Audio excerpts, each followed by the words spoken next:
করে দাও, তুমি ভালো করে দাও বাবা, তুমি ভালো করে দাও আমাকে বাবা, তুমি ভালো করে দাও।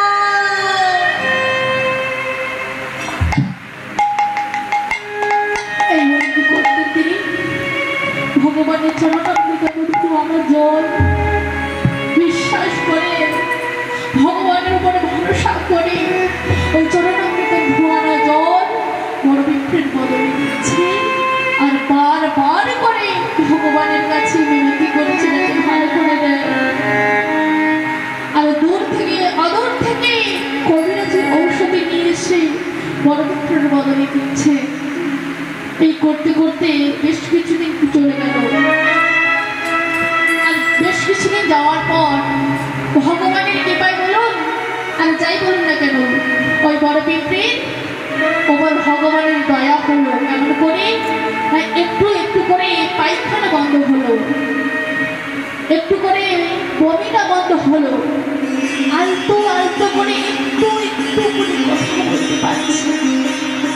আজ দেখতে দেখতে বড় পিঁপড়া একেবারে সুস্থ হয়ে গেল। আর যেই না সুস্থ হয়ে গেল, ছোট পিঁপড়াকে ডাকছে, ছোট পিঁপড়া আয় বাবা, আয় বাবা, আয় আয়। দেখ বাবা, তুই না থাকলে তো আমি আর বেঁচে ফিরে যেতে পারতাম না, শুধুমাত্র আমি তোর জন্য বেঁচেছি। তাই বাবা, তোকে আমি কিছু দিতে চাই। না বাবা ঠাকুর, তুমি আমায় কি দেবে?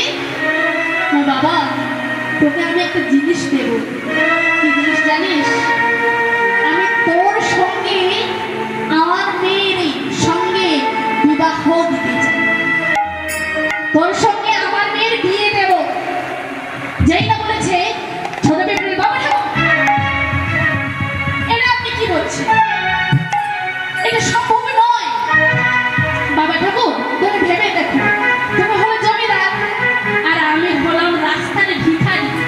আমার মা বাবা বোন ভাই কেউ নেই, আমার চাল চুল বাড়ি কিছুই নেই। আর তুমি হলে জমিদার, তোমাদের সঙ্গে কি আর আমাকে মানায়? এমন কথা বলো না। না ঠিক আছে, আমি আমার কর্তব্য করেছি, আমায় কিছু দিতে লাগবে না। তা বললে হয়? আমি তোকে আমার মেয়ের সঙ্গে বিয়ে দেবো, তাহলে আমি কোনো তোর কথা শুনবো না। মানে বাবা ঠাকুর, আপনি তো বিয়ে দেবেন, কিন্তু আপনার তিন ছেলে এই প্রস্তাবটা কোনোদিন মেনে নেবে না। আমি জানি ওদেরকে, ওরা কখনোই মেনে নেবে না। তো বাবা, আমাদের এই তীর্থ বাক্য যাতে না মিথ্যা হয়, তুমি তীর আর তুলসী এই গোপালের সামনে প্রতিজ্ঞা করো যাতে তীর্থ বাক্য কোনোদিন না মিথ্যে হয়। তাই কি করলে? তীর আর তুলসী মন্দিরে গিয়ে দরজা বন্ধ করে, জানালা বন্ধ করে কথা দিচ্ছে। কেমন করে? তিল তুলসী লইয়া করিল প্রতিজ্ঞা,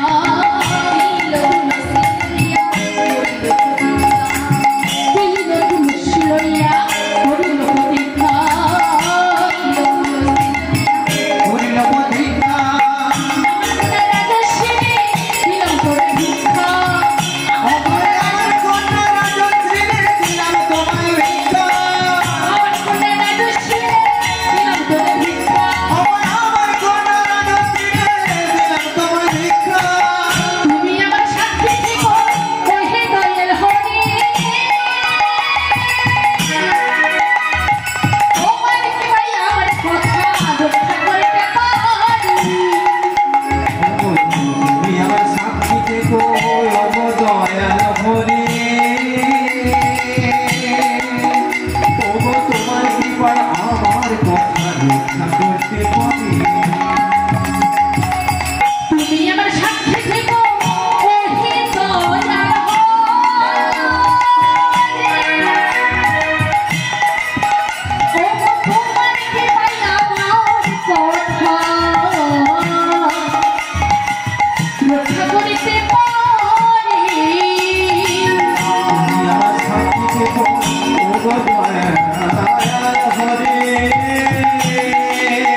রক্ষা করতে পারি।